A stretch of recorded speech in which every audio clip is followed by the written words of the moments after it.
everybody. Welcome back. Welcome back to the boiler room. How you doing out there?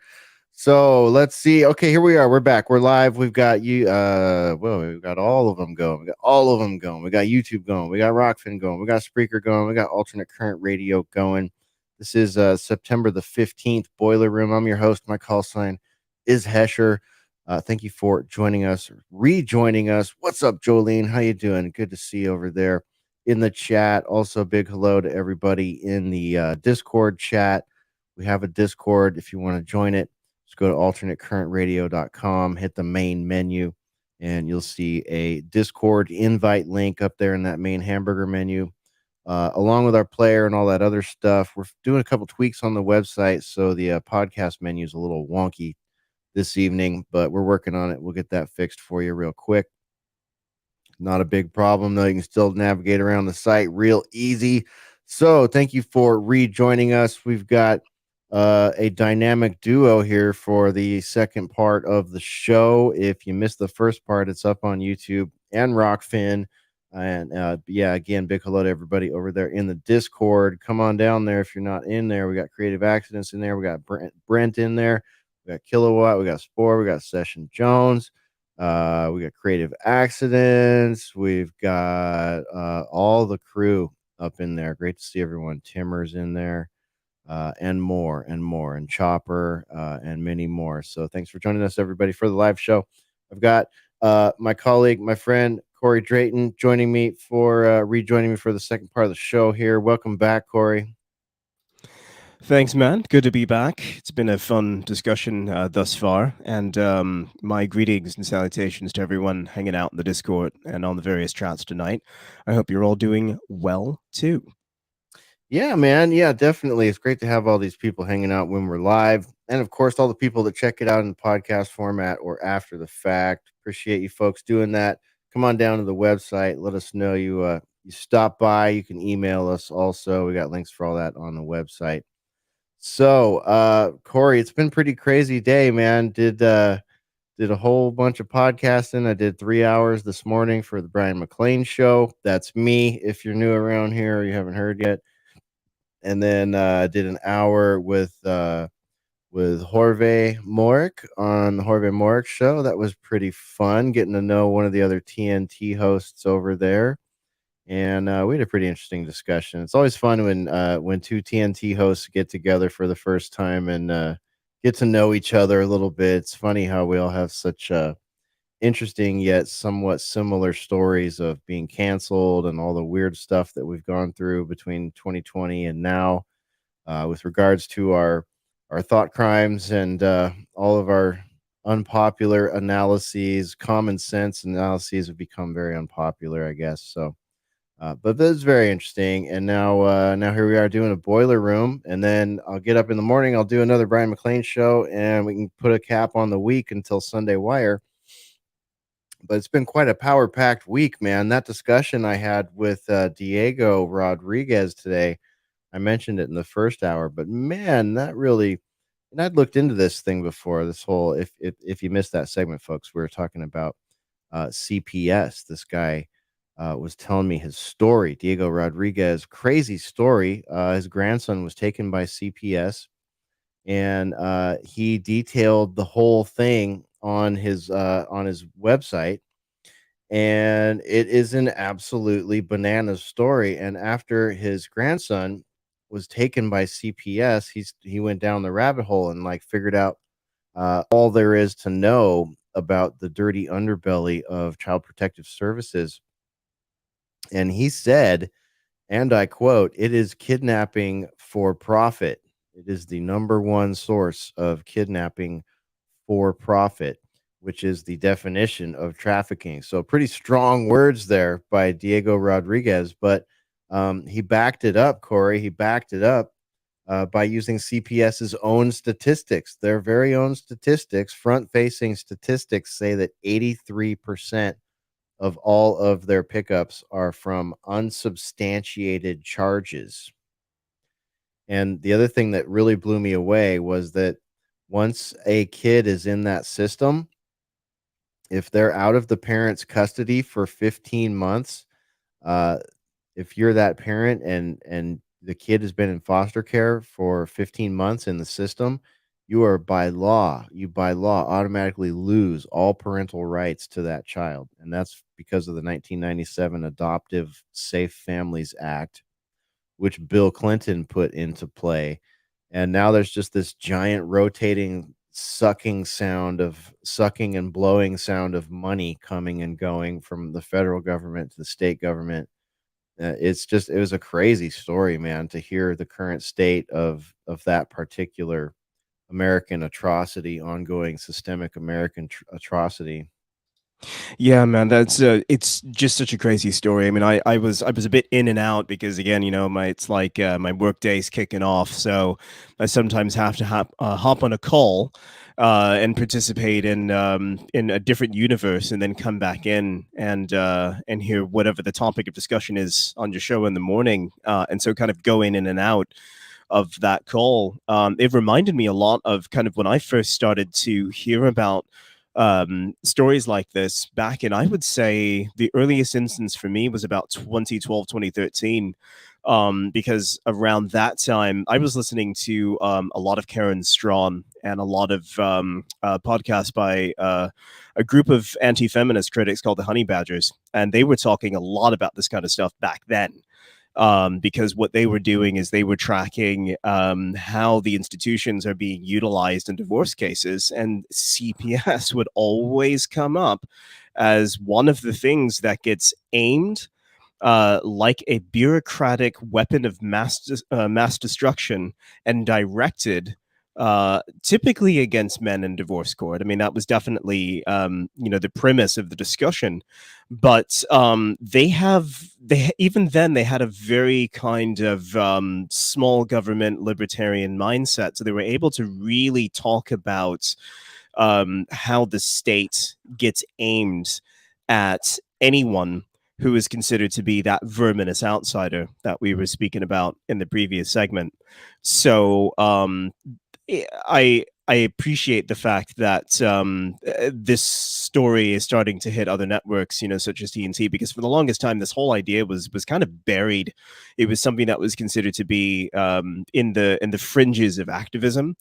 But I think more and more people are catching on to the fact that these institutions are being aimed and weaponized and pointed to achieve various ends. And I think that it's important to always recognize that the human psychological and emotional costs to children being used in this way, these are costs that will have to be paid for generations to come.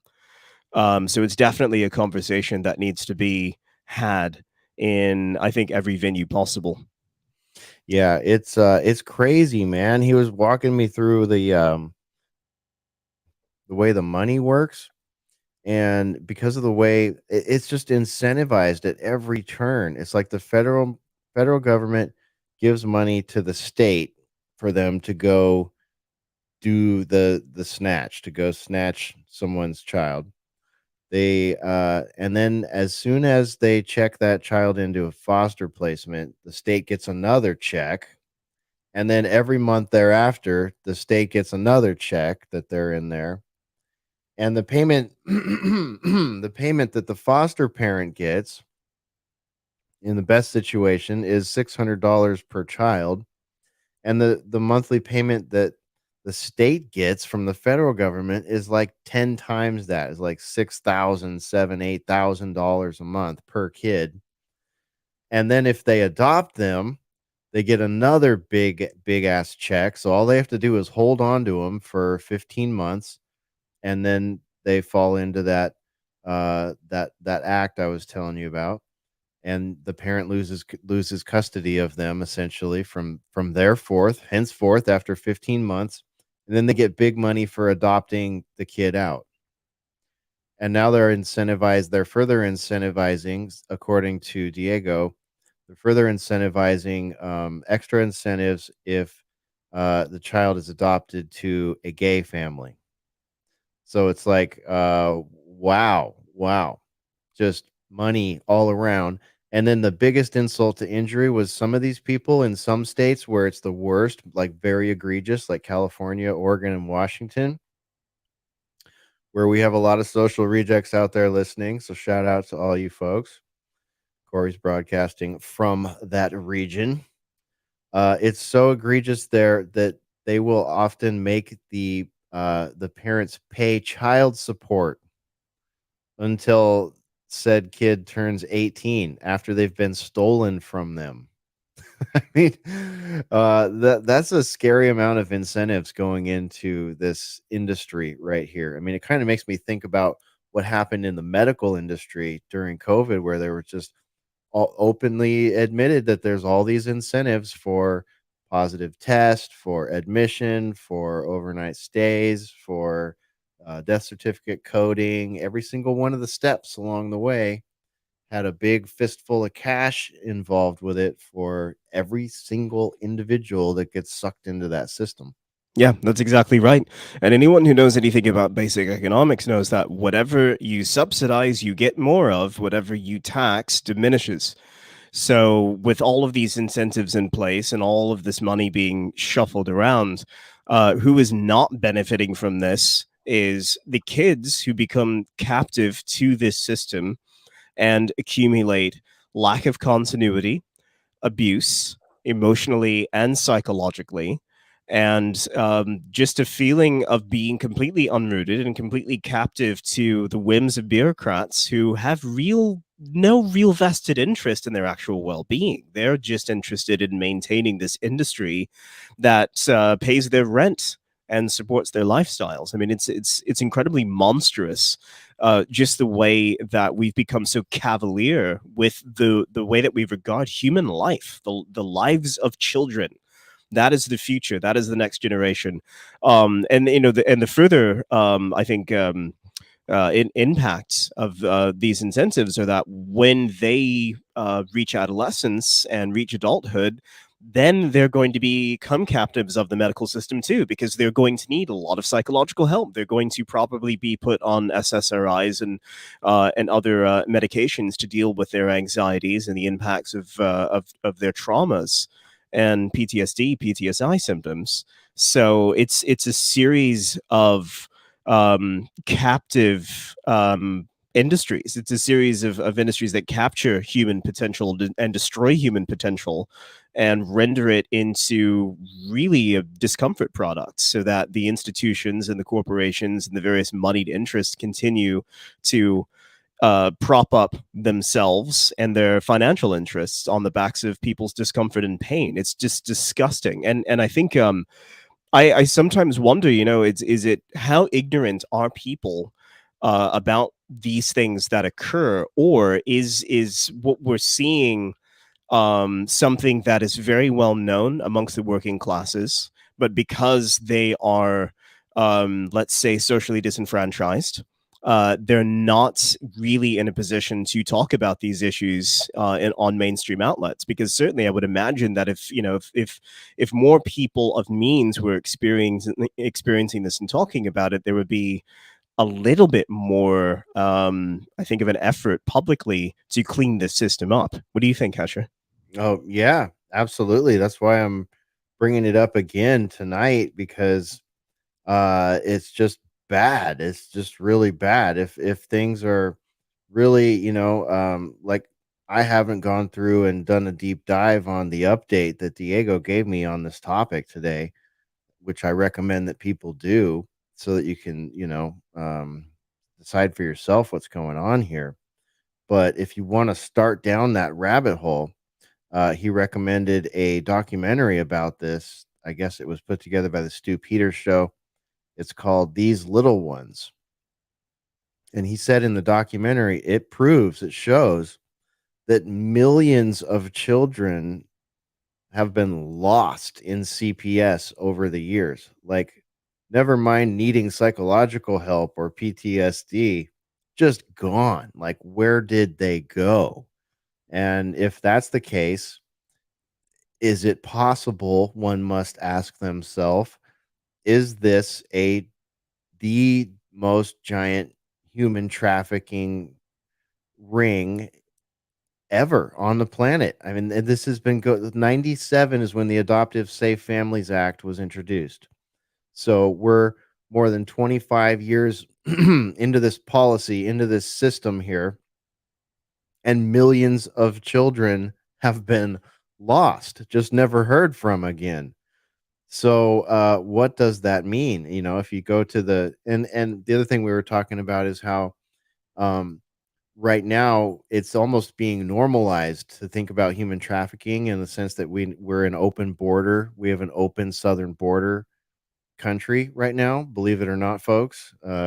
Like it or not, that's what they're doing. They're using weapons of mass migration to change the culture, to change the political landscape, and to do cultural interference and raise crime rates. And they're doing it at a time when inflation is going up. It's terrible. Um, but one of the things that the way that the mainstream media will talk about human trafficking is, oh, it's part of the border crisis. So it kind of number one, it's weird because it's like it's sort of counterintuitive because number one, they're normalizing the concept. Yeah, we've got human trafficking problems. But number two, they're doing a psychological operation on us, a bit of narrative control on us because they want us to imagine it's, cartel people and coyotes and people moving dark complexion people over the border and not actually and yes, that's all going on. And yes, there's creepier stuff going on, this Epstein stuff and all this weird crap. That's all going on, but it all pales in comparison to these numbers that we're seeing out of this particular uh what he is calling a trafficking ring, and that's pretty bold language when you're talking about this sort of you know this this is a segment of our society. There's multiple you got the police and sheriff departments involved and the CPS itself and the federal government and the state and the places that all this money goes to is insane. Like he was talking about all the kickbacks and where it all ends up. And he was pointing out to us that there was a Georgia Senator, Nancy Schaefer, who looked into it over 10 years ago. And she wrote a report on it and she started giving speeches about it and being outspoken about it and coming up with solutions and changes. And she was creating a documentary to expose it. And while that was ongoing, her and her husband were murdered in their home. So the documentary never came out. So this documentary that Diego is recommending is called These Little Ones. You have to go to Rumble to see it. You can't even go watch it on some platforms. But yeah, so I don't know, man. It's a pretty crazy topic. It's just hard to believe, but at the same time, you look at their own statistics, like publicly available statistics. And here's another one that foster care is the number one source for sex work and sex trafficking. It's ripe for that kind of stuff. So I don't know, man. Just crazy, crazy. That's where we ended up at the last hour of the show today. Yeah, the whole topic. I mean, I was just doing a little bit of reading up on it myself, and I found one statistic that said 580 billion federal tax dollars are involved in this over the last 20 years. 580 billion. I mean, that's just it's a staggering amount of money. And I think that when it comes to the concept of standard attrition, which is something that in any industry, as commodities are moving around and as incentives are driving the behaviors of the participants, there's an understanding that a certain amount of commodities are always going to be lost in certain exchanges. I mean, we see that happen certainly in arms markets. We see that happen in the medical markets and everything else. So why are we not looking at human lives in this context and saying, okay, these are people, these aren't objects, these aren't commodities, at least those of us who are sane human beings who respect life and we respect the lives of children, we're not going to look at them that way. The sex trafficking, I think, is, that's only one aspect of this, because we also have an organ trade going on too. That's another aspect of it as well, and I think that's part of what might be driving some of these incentives too, because certainly with scarcity of certain organs on the market, and all of these children who get disappeared, whether they're forcibly removed from their families, or they're in the hands of people who cannot be verified to be their guardians when they're crossing international borders. I mean, it certainly is an opportunity for the organ trade to occur under the guise of standard attrition. So it's an incredibly dark subject. It's disgusting, and it needs to be talked about. And the fact that this documentary you mentioned, you can't even see that on a mainstream outlet is deeply, deeply disturbing to me. The fact that you have to go to an alternative outlet to get that kind of information. That how can you look at something like that and not see conspiracy? How can you not see a cabal of people who are benefiting from this absolutely inhumane behavior? It's gross. Yeah, it really is. I'm gonna look and see if yeah, it looks like there's a documentary called An Open Secret, and it's along similar lines, and it's still on YouTube. It's super damning, but I don't know, I guess most of the stories in that one, there's already convictions based on it, so maybe it can sit there. I'm not really sure, but if you're interested in this topic, Open Secrets, not quite the same topic, but it's in a parallel creepy lane. It's just shocking when you start looking into some of these things. And thanks, Session Jones. Session Jones in the chat reminded me. I think we covered this on a recent episode, but a CPS employee telling a a 14-year-old girl to become a prostitute. Uh, yeah, so it's not like there's, you see these little stories pop up all the time. This is not a outlier here. This headline, that's literally out of fox26houston.com recent article. CPS employee tells 14-year-old to become prostitute. And yeah, it's on video. You can hear it, you can see it, you can see it happen. Was this employee, I think they might have put him on leave or something like that, or fired him, but nonetheless, this is common. This is very common, and that's pretty small scale, I suppose, compared to what we're talking about here with just how bad it can go. Yeah, I think we covered that story in a previous Boiler Room a few weeks back because I remember it coming up, and the ultimate hypocrisy of all this is we're living in this period of time where we have all this grandstanding in the media, in Hollywood, in the various governments around the world about wokeness. And about racial justice and all the rest of it. We'll look at the statistics of the demographics who are primarily impacted by this kind of trafficking, whether it's the sex trade or it's the organ trade.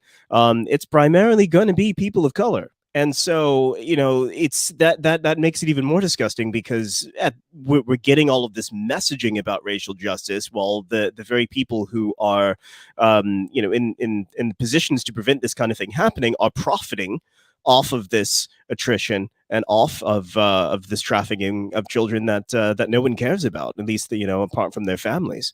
So the hypocrisy, the blatant in your face vacuous virtue signaling, that's insult to injury, if you ask me. Yeah, yeah, it really is. Creative Accidents is dropping ones in there too, reminding us of all these cases. It's just nuts. It's just nuts. And I put a link in the Discord for to Diego Rodriguez's page where you can read the full story. I don't even want to go through the full story is infuriating, man. It's crazy. Like it's just nuts. It's just nuts. But people should listen to it, especially if they have kids, or if they know. You should just listen to this if you know anyone that has kids, or if you have kids, because it will give you some context. Basically, if you're not going to listen, the bottom line is don't ever talk to those people, and don't ever open the door if they knock. If if sheriff's department's there with a warrant, that's one thing, but I've heard a lot of stories about people opening up the door and trying to have the conversation, and it just ends badly. So, yeah, this is not an honest organization. these are not outlier stories. That's the toughest part to swallow, man, is that general feeling that, oh, these are outlier stories, and this system itself is actually doing, for the most part, what it's supposed to do, which is protect innocent people, innocent children who are in a bad situation. And as it turns out, if you read Diego's page, it's it's at freedomman.org. And then just in the main menu up there, click on Baby Cyrus's story. Again, freedomman.org. If you want to read all the insane and unbelievable details of how his two daughters were treated. The cops actually, or the CPS agent actually threatened harm against the baby. You know, forcibly took a baby out of its mother's arms, all for not showing up to a hospital appointment, a stupid ass hospital appointment. You can read the article, decide for yourselves, but I wager if you have any sort of a brain, you'll say to yourself, well, that's a stupid ass hospital appointment. Anyways, man, yeah, that one got me fired up today. I was not expecting to hear that story and back into the CPS rabbit hole, but man, really, really frightening. If that really is, if everything, I can't even say if. It's just frightening. It's just stupid that this is happening, and I don't even know what to say about it, man. Yeah, it's stupid that it's happening. It's disgusting that it's happening, and I think the thing to add to it as well is that you also have to combat the culture that says to people that it is okay and desirable and preferable if you're embroiled in a legal case to weaponize government institutions and organizations like CPS against your opposition. And I think that in any instance where we see that happening, right alongside of it needs to be these statistics about the trafficking of children, and everything that you discussed in the segment this morning. I mean, it's all about juxtaposition, so people can really begin to understand the far-reaching implications of some of this behavior, some of this zero-sum behavior, whereby institutions are utilized against people that we find ourselves to be in opposition to for whatever reason, whether it's a spouse or a family member or political opposition.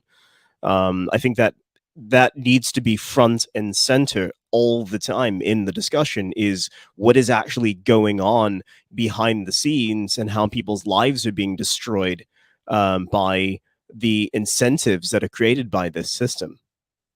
Yeah, it's just it's gotta go. It's gotta go. This needs to be reformed. This needs to be audited.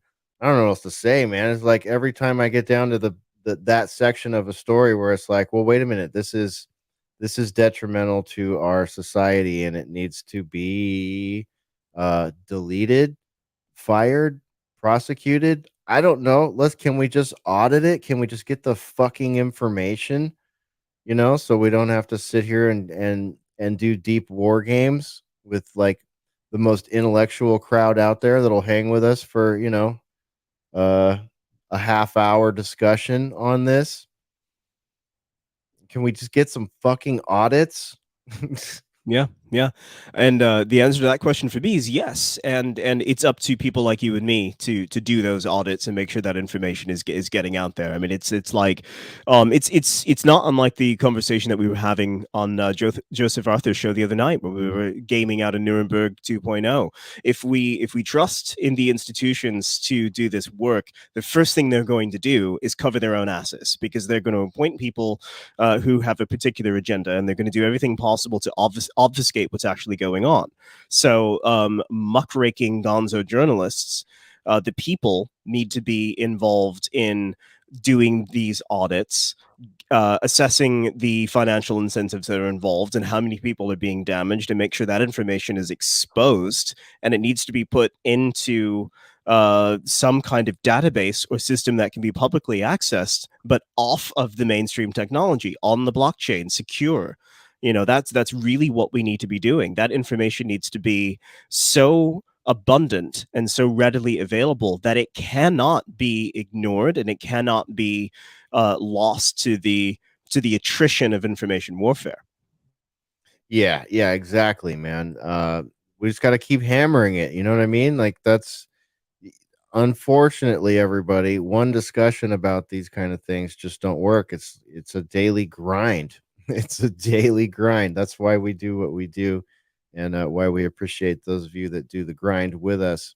Because we're just swimming in a sea of garbage at this point when it comes to just about everything, when it comes to policy, when it comes to legislation, when it comes to the geopolitics, when it comes to the medical setup, all of our institutions. It's all just, a raging dumpster fire. The only thing that really is working out well is what we're talking about right here, man. And that's just keep grinding it out, and more people are listening, more and more people are coming to our side and saying, "You know what? These guys are right.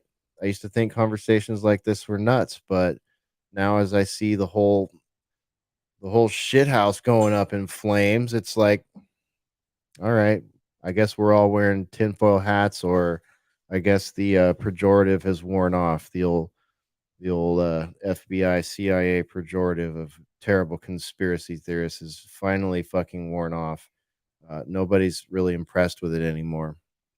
Yeah, man. Let's bring common sense and analysis back in fashion. I mean, we do, as dark as things get sometimes. And I was having this conversation with my business partner over drinks last night. As dark as things get, we do live in a time where ideas are commodities. I mean, look at the popularity of God forbid, something like TED, but look at what we're doing. We have an audience. We have people who tune in and who listen to us have these conversations. And there's a lot of dark stuff that we talk about on air, but ideas are commodities in a way that they've never been before. There's no time in human history where ideas and information was a commodity that people would buy into.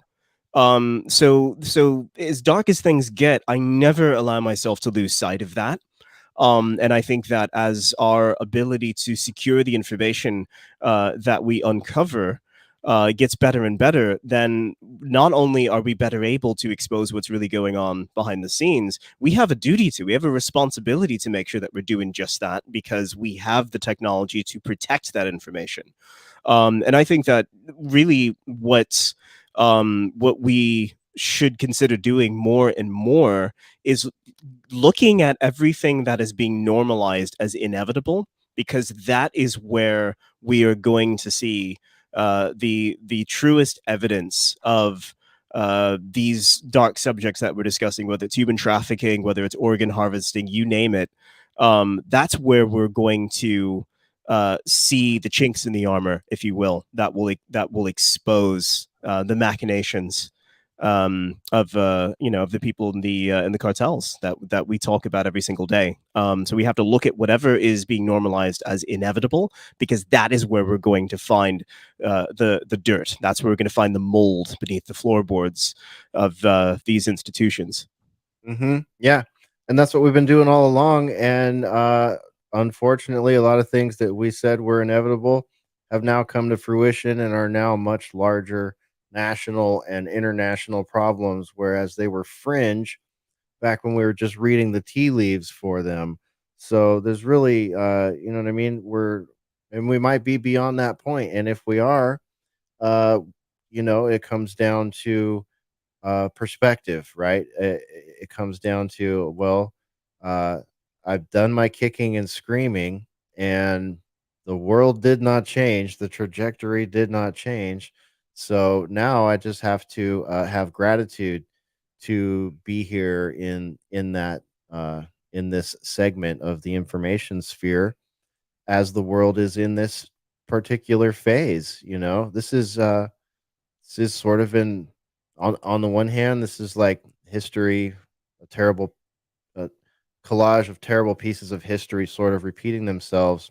But on the other hand, it's happening in a way that is sort of novel, in the sense that we have novel challenges and we have novel abilities and we have novel vulnerabilities and we have novel strengths, and that pretty much comes from where we are in the human timeline right here, in sort of a Sid Meier's Civilization sort of way, because we can do things like we're doing right now with technology and cameras and lights and microphones. And yeah, just I guess no matter how bad it gets, I just feel lucky to be in the fight with good people like you and the rest of our boiler room crew, ACR crew, TNT crew, and all the listeners out there. To me, that's far more important than feeling the moral imperative that like I have to change anyone's mind or anything like that. Sort of the one of those fool's errands that is easy to fall into when you first get into this sort of sport, if you will. Yeah, yeah, that's exactly right. And I think that there was a time when I was much younger and a lot more naive when I thought it was my job to change people's minds. And then years later, I realized that that's not really the point. The point is to impart enough information to people to get them to question their own epistemology, so that they begin doubting their own conclusions. And it's like it's that house of cards. Once one doubt sets in, it might tip the card that brings the entire edifice down on top of itself. Then, and that's what we do. We can create a critical mass of understanding. We don't individually have to be the ones to change people's minds. You get enough people questioning their own epistemology and speaking out and asking questions. Eventually, you'll create enough of an intellectual critical mass to turn things around. And I think that beyond what we're currently doing, we need to make it uncomfortable for people who are benefiting from these systems, these institutions, these incentives that we're talking about, to do what they do. We have to use social shame, censure. We have to expose them. We have to make sure that it is not comfortable for people to be involved in that system. I think that's the next step beyond exposing the information, is making sure that anyone associated with it is publicly known and publicly shamed. Right? And we're going to have to, I think, to a certain degree, use the tactics of shame that have been utilized against us, against people who are profiting off of the abuse and exploitation of other human beings, especially children. Hmm. Yeah, exactly.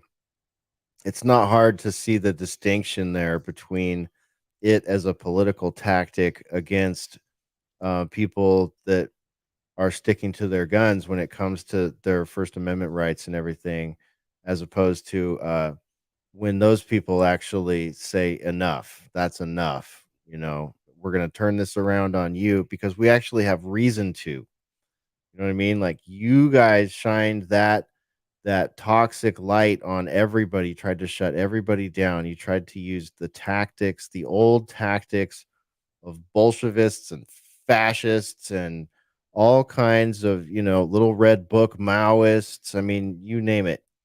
These little Napoleons out there, the little micro tyrants, and they think they've had the moral high ground all this time. And tell you what, when people can't get food at the grocery store, when people can't heat the house that their kids and their elders are living in, and you're sitting here, oh state with a capital S, oh government, and sending 15.8 billion to Ukraine and telling us we're going to have to accept austerity over here. We're going to have to give up our dinosaur burning cars and trade them in for electric vehicles when we know damn well that they aren't burning dinosaurs and that you're doing another fake scarcity thing on us. It's just at some point common sense must take back over. I hope, at least, I sure hope so. Before they bring in their stupid fake civil war. Yeah, and what's next, man? Are they going to start saying things like buy an electric car, or we'll have child protective services show up and take away your kids?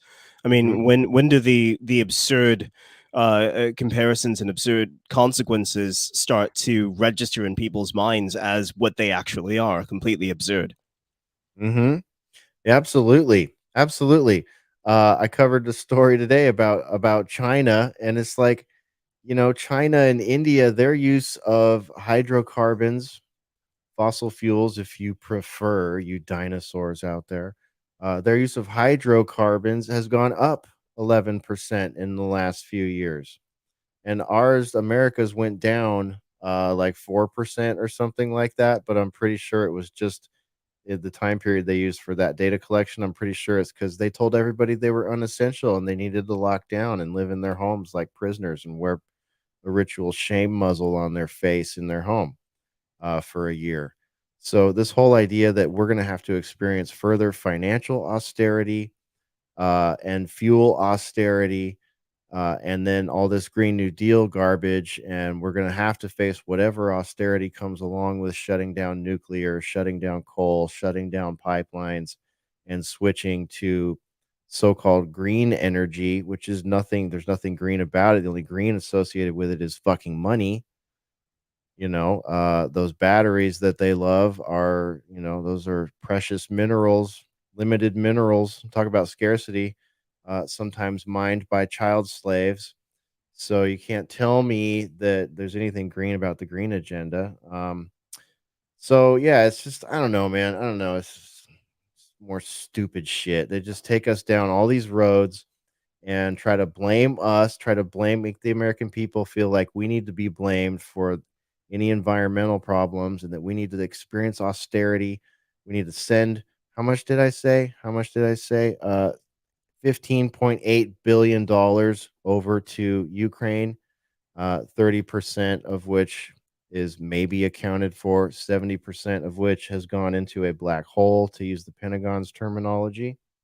And then we have to experience uh, climate induced hysteria austerity, right? As they shut down our ability to use hydrocarbons, while India and China use more, become more industrial, right? So, is my math off, or are most of the people and most of the industries in India and China now compared to the America? My point is, it's not going to work. They can green hell us all they want, and it's not going to do anything to offset. Even according to their, in their models, it's not going to do anything to offset what China, the trajectory of China and India, who basically just gave us the middle finger at the most recent climate thing, saying, "Yeah, well, maybe we'll do some climate stuff. Maybe we'll play along with your little climate charade, but you got to give us better trade deals. You got to let us dominate Taiwan." They have like this whole list of like geopolitical, uh, I don't know, bribery that terrorism, strong arming that would go along with it. Strings attached. We'll put it that way. Strings attached. So I don't know. That whole thing just kind of took a big hit today in the media, as far as I could say. Yeah, that's something I've been monitoring a little bit myself. It's sort of interesting to think about what we're going to be saying in 15, 20 years, because I mean certainly the numbers coming out of China are predicting demographic collapse over there. So with that being the case, and that necessarily not being reported in by the mass media cartel, it'll be interesting to kind of see if we have this rise in hydrocarbon usage in China that suddenly drops off very precipitously, and then who will have to step in to that vacuum, that production vacuum? Does India have the infrastructure, the capital, and the resources to take that over and become the manufacturing base for the planet? I mean, they don't. I certainly don't think they have the land mass to sustain that kind of production. So it'll be very interesting to see sort of what happens as they can no longer pretend that China is on this runaway ascendancy, because it's becoming very obvious, even now, that that is not the case, and that they are experiencing demographic collapse, and that's going to drag down the rest of the world with it. Yeah, totally, man. And I imagine the benefactors of this will basically be an international cabal of both tech and industry type of people and resource gatherers who will just be plundering all of the nations. Basically, there's going to be American corporations in on that, multinational corporations in on that, and as we all experience more austerity, they will just buy up shit for pennies on the dollar and enslave people to mine more shit. You know, they'll start more slavery, international slavery, to do lithium and cobalt and pull all this stuff out for all these fucking batteries for electronic vehicles and stuff.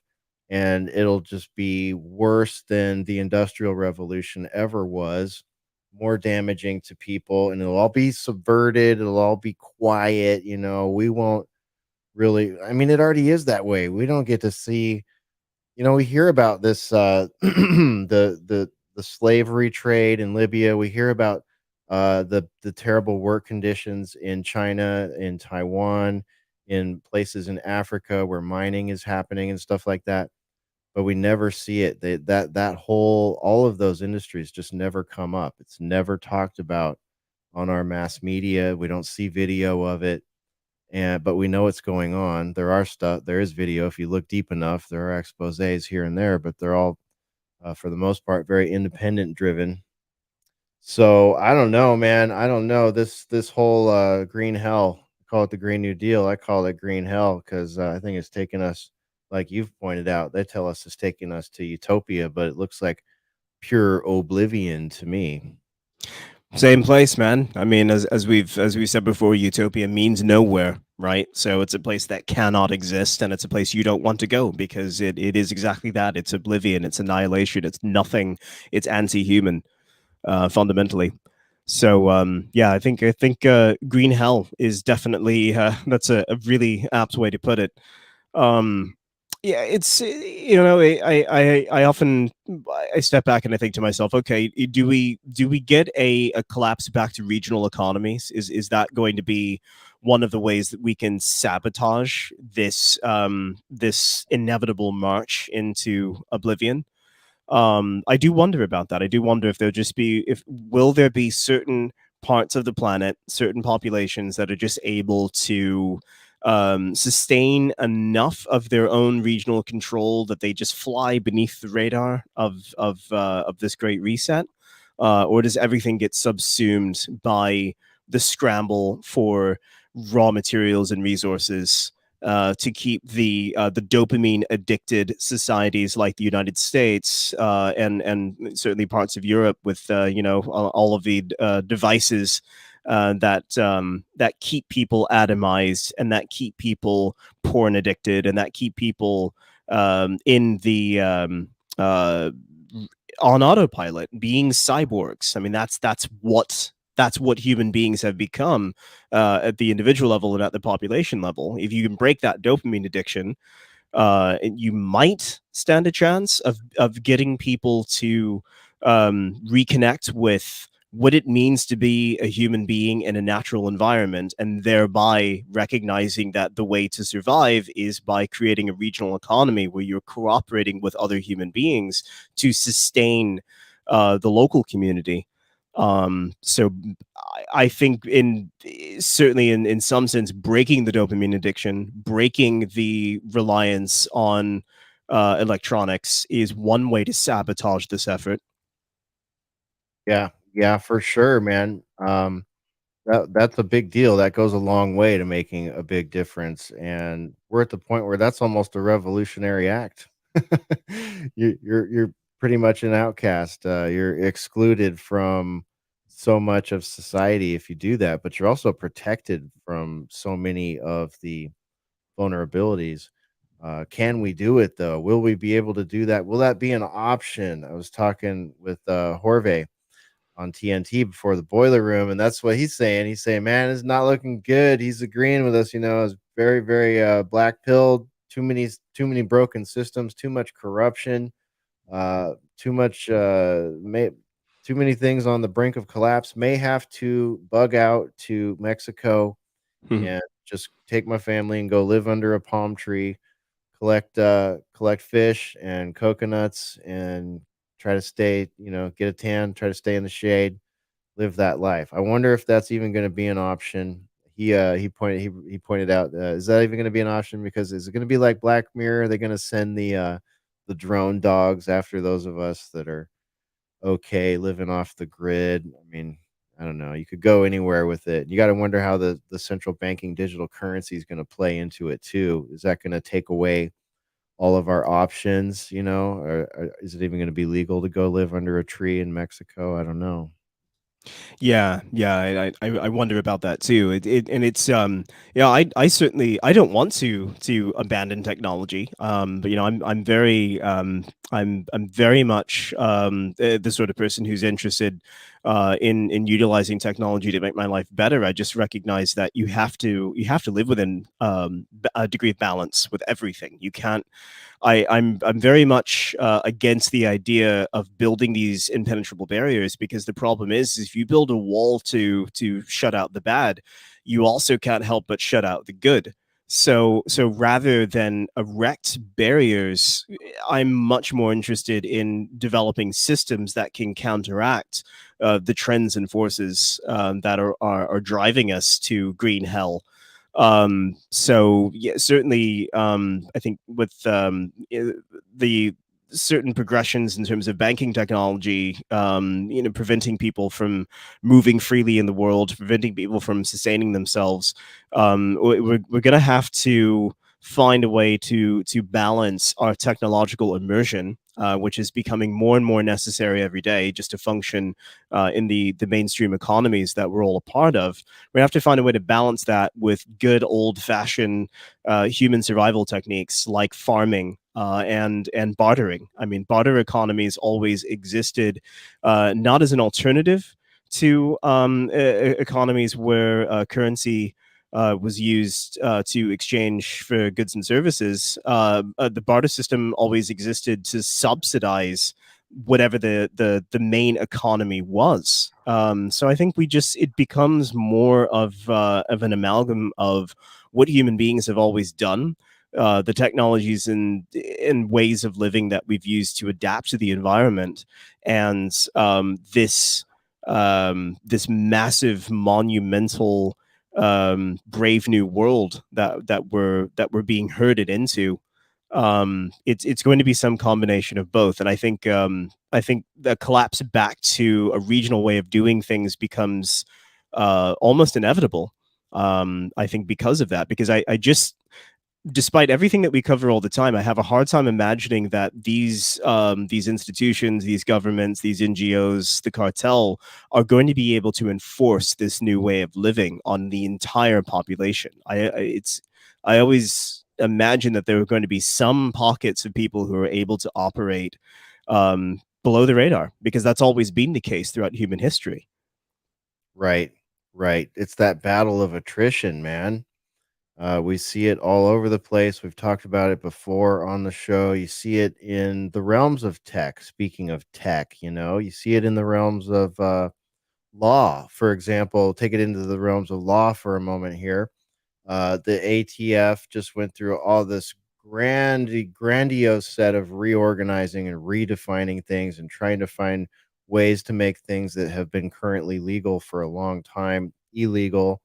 And one of the things they've gone after recently are 80% um, pistols. I don't know what to call them other than that. It's basically, folks, if you don't know what that is, you can order. It is legal for you to manufacture your own firearm. There's nothing wrong with that, believe it or not.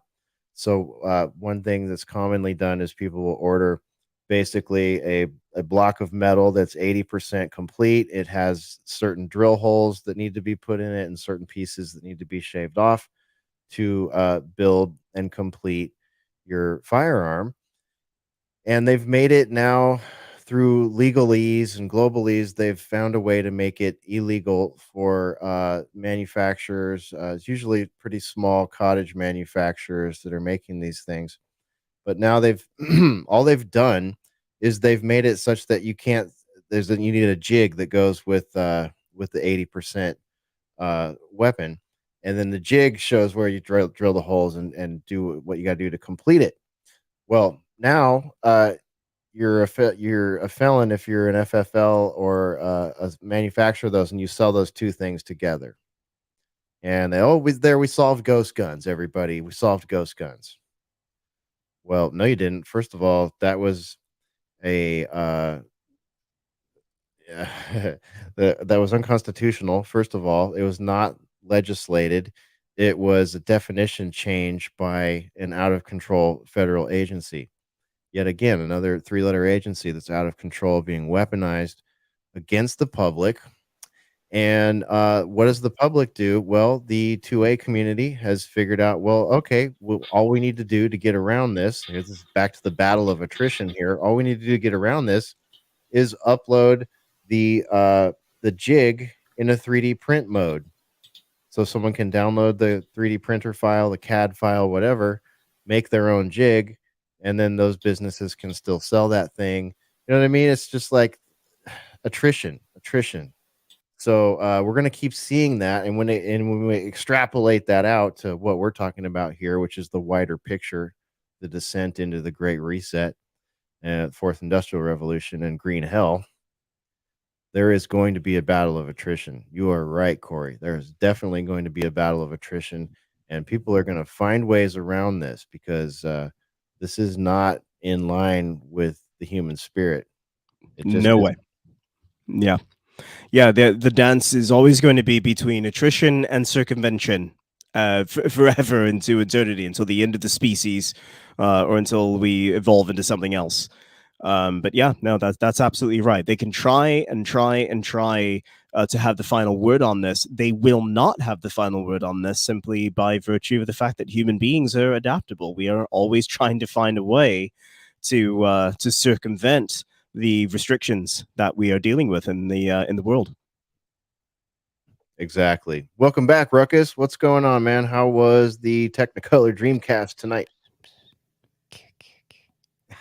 Oh, hey, all right. How's my microphone working? It was a blast, dude. It was talk about a black pill. That's all I gotta say. We had Dr. Tao Braun on, and very fascinating stuff we got to talk about. And I brought to his well, I guess he had already known about it, but I brought to Joe's attention this executive order that was signed by Biden. I'm not sure what you guys were talking about in the hour. I hope this wasn't it, but did you guys hear about this thing? No, tell us about the EO. What is it? Yeah, he did it well because he's been doing a lot of them lately. He did one just recently. It was like on Monday, I believe. And if I'm not mistaken, I want to pull up the title of this thing because otherwise you wouldn't believe me. The title of the executive order. I hope you went to sit down, Hesher. Good. Okay. I hope you're sitting down for this one. it's a it's an executive order on advancing biotechnology and biomanufacturing innovation for a sustainable, safe, and secure American bioeconomy. So I can hear Hesher's puking. Oh no. Let's see. Karen Kingston, who's a former Pfizer employee and a current analyst for the pharmaceutical and medical device industries, in a Twitter post said, quote, "Let me read between the lines for America. Biden's September 12th, 2022 executive order declares that Americans must surrender all human rights that stand in the way of transhumanism. clinical clinical trial safety standards and informed consent will be eradicated as they stand in the way of universally unleashing gene editing technologies needed to merge humans with artificial intelligence. In order to achieve the societal goals of the New World Order, crimes against humanity are not only legal, but mandatory." End quote. That's the opinion of the Pfizer lady, right? So I know that sounds a little crazy, but you don't have to listen to her to see just how crazy this is. Directly from the executive order, and I'm quoting, "We need to develop genetic engineering technologies and techniques to be able to write circuitry for cells and predictably program biology in the same way in which we write software and program computers, including through computing tools and artificial intelligence." End quote. How do you like them apples, fellas? Well, I can't say I'm surprised at all. It fits exactly in with that whole board that they set up that we were pointing out 2 years ago. That it's not shouldn't we shouldn't be surprised, although it is shocking to hear that language in any sort of executive document. I don't care what anyone says, that is shocking, even if you were expecting it. Barf. That's all I got to say. And Ruckus, we were talking about the battle of attrition. We were talking about exactly this sort of, but not exactly this. We were talking about how when this all comes down, when the technocracy comes down, when the green hell comes down, when the fourth industrial revolution comes down, there's going to be a lot of motherfucking people that aren't going to go, that are not going to go along with it.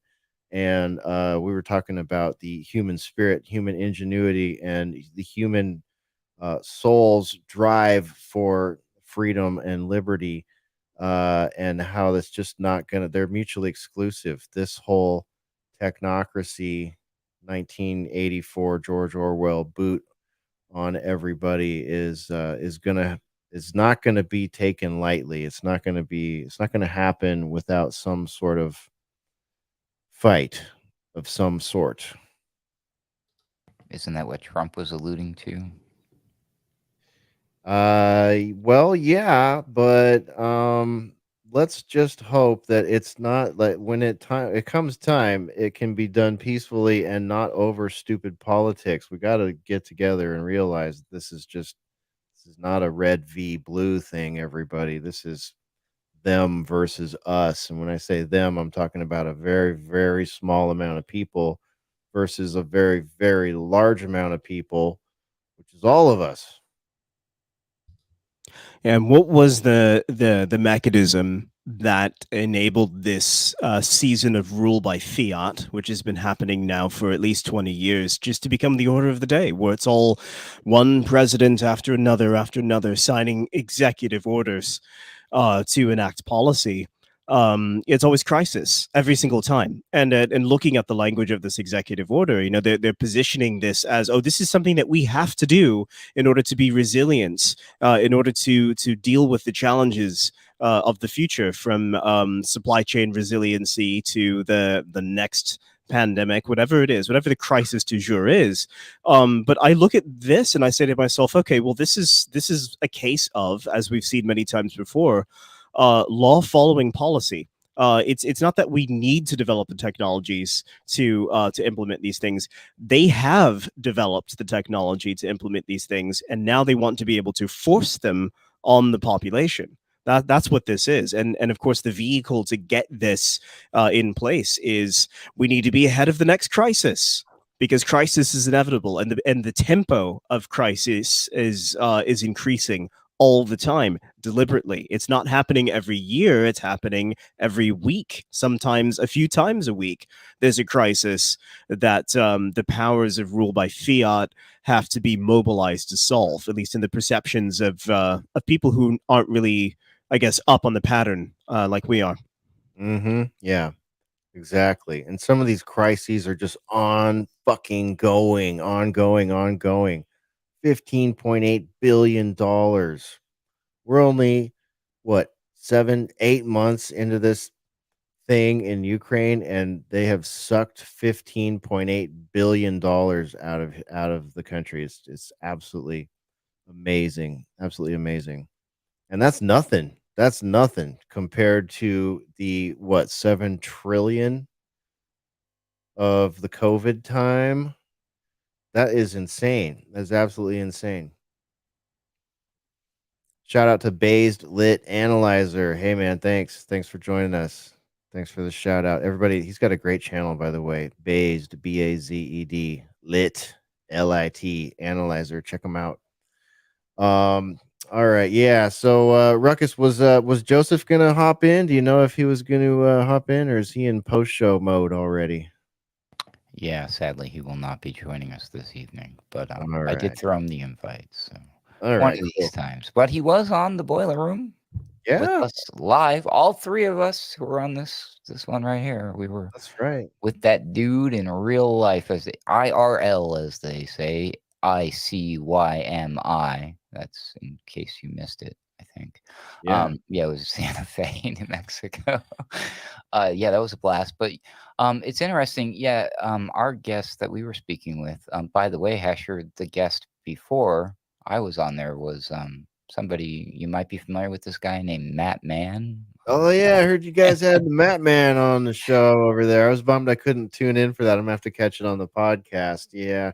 So shout Uh, out to Matt Mann. I know I he may or may listens and not have enjoyed had everyone. something to do with that. Hmm. He's a highly sought after guest, so we'll just So leave it at that. that was interesting. I'm sorry I missed it. We'll have to do that listen back thing for that one. But then the guest that was on for my hour with Joseph was Dr. Taubron, and he was postulating or giving his like because Joseph asked him, "Where do you see all of this going?" Like towards the end of the program, and he was leading us down the path of laying out the scenario with a very real real reality. Is there such a thing of yeah, we're facing some serious starvation on a worldwide level, folks. It's like the giant elephant in the room that they don't talk about. They have everybody distracted with a lot of things. And sure, there's lots of issues and problems, and even with these jabs and these COVIDs and these gains of functions and these bizarre things and whatnot, and the politics and the MAGAs and the terrorists and the dementia Joes. But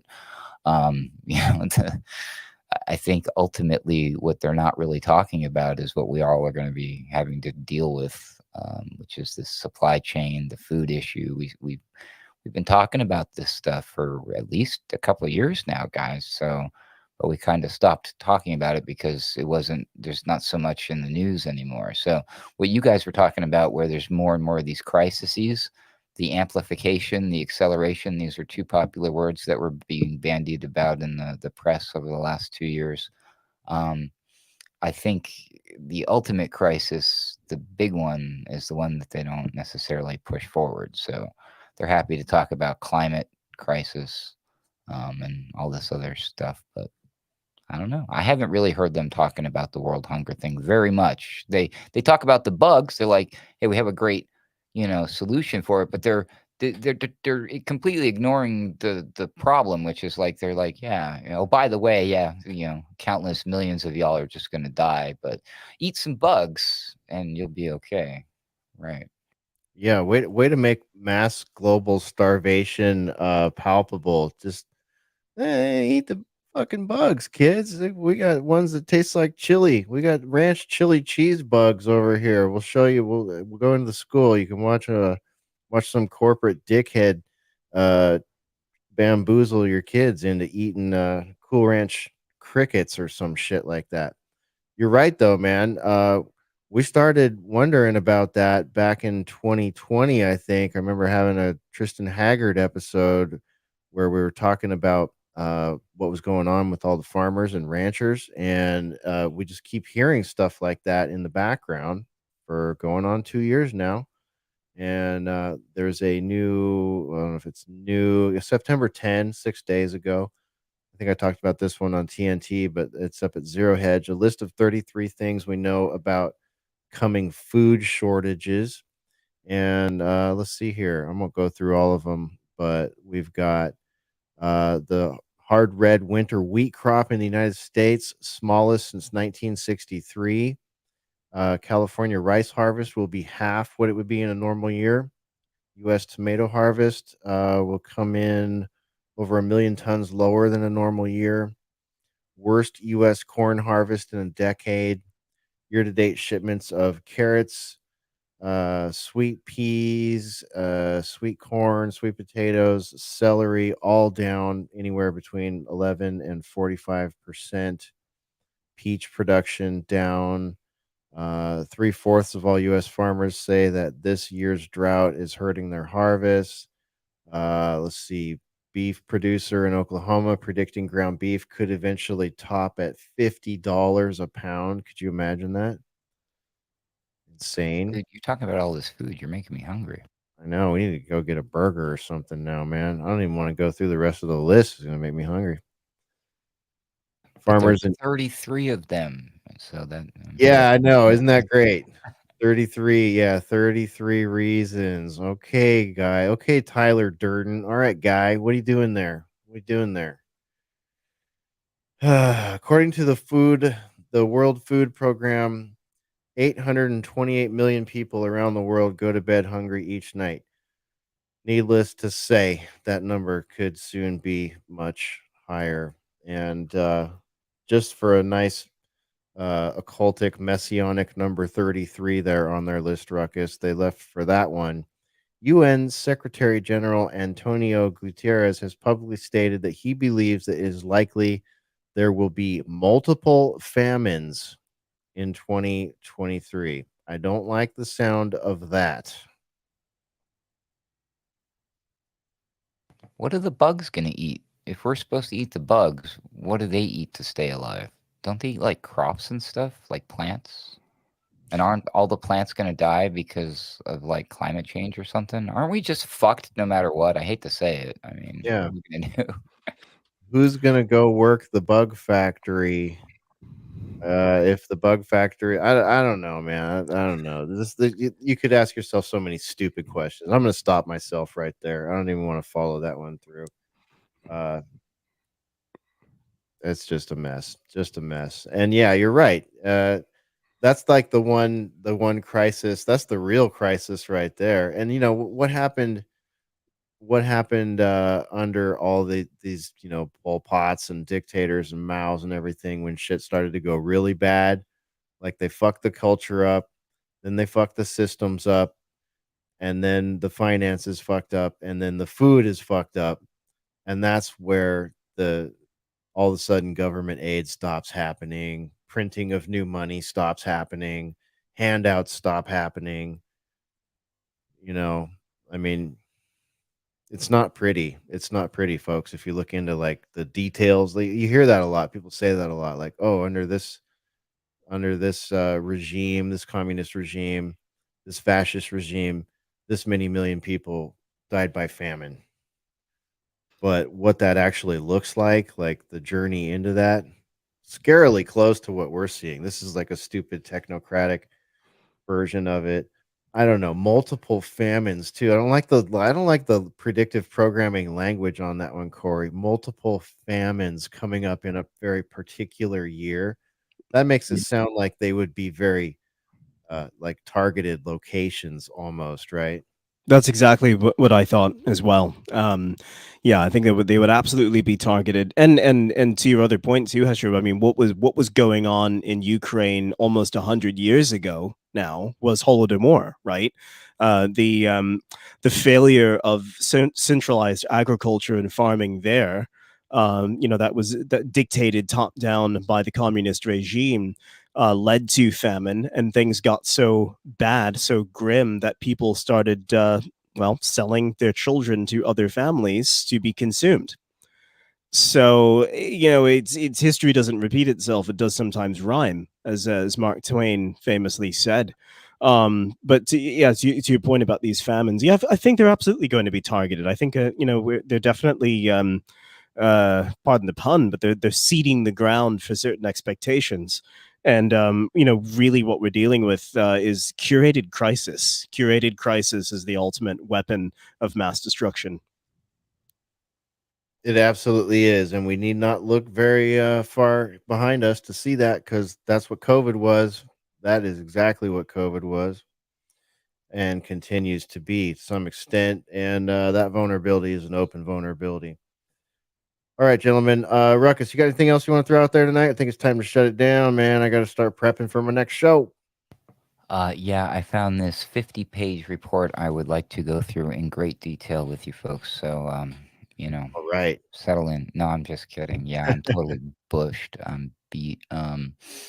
Yeah, I'm glad I was able to hop in at the end. I can't wait to listen back to the hour that I missed with you guys, and then catch up with the missing hour from Joseph Arthur, and catch up with anything I might have missed with anybody else are out there. Oh my gosh, there's no time left, is there, anymore, to catch up with all this great content. So, I would like to remind the listeners, yeah, a lot of us are out there. There's a lot of great stuff to consume, but don't feel like you have to consume it all. So, we appreciate you always at any time when you do tune in, and we appreciate more than anything when you like and share our content with others.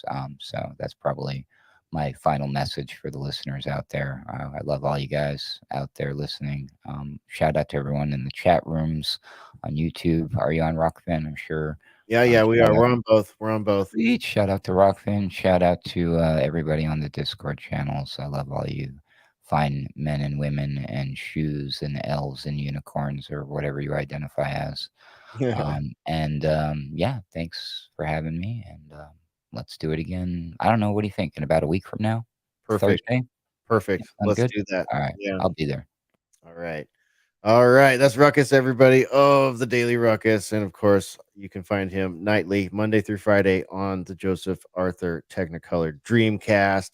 Over to you, Wandering Wolf, man. Thanks for hanging with us late into the night here. Thanks for everything you do. We really appreciate you, and hope to see you again next week, man. Yeah, man. Thanks for having me back on. It's just good to be with you guys and have the sort of this check-in where it's like a sanity check, right? You get other people who have discernment and analytical prowess to mirror you and just make sure that you're still sane, still perceiving what's going on in the world and not being completely subsumed by it. Because, again, while there's a lot of darkness that we talk about on our various shows, there's also a lot to be excited about and a lot to celebrate too. And I think that it's nice that we can all commune and remind each other that we have tribe, we have a coalition of thinking, empathetic, intelligent people who are pushing back against this madness. So it's just good to be here with all of you guys as usual. I can't wait to do it again next week. And I guess the last thing I'll say is this. There's something that Friedrich Nietzsche said a long time ago. He said, madness is something rare in individuals, but in groups, parties, peoples, and ages, it is the rule.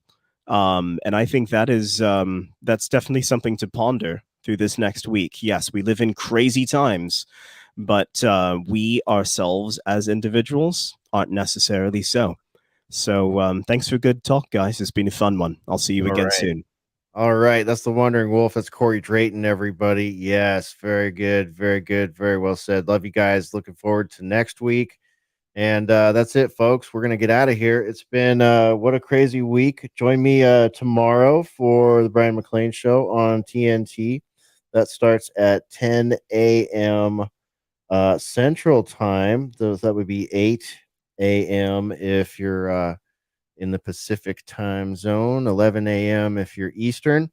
And yeah, I don't know what we got planned. Actually, maybe I can tell you what we got planned. Yeah, we got Larry Klayman coming on, Zen Honeycutt, and William K. Should be a awesome, informative show over there. So if you haven't been over there to check that out, please do check out the archives. Also, big shout out to everybody that joined me tonight, everybody in the chat rooms. Thank you for joining us. Can we make it through the apocalypse? Can we make it through the Great Reset? Can we make it through the Green Hell or the Green New Deal without an interruption in services from Netflix and Pornhub? Stay tuned to the Boiler Room. We'll find out.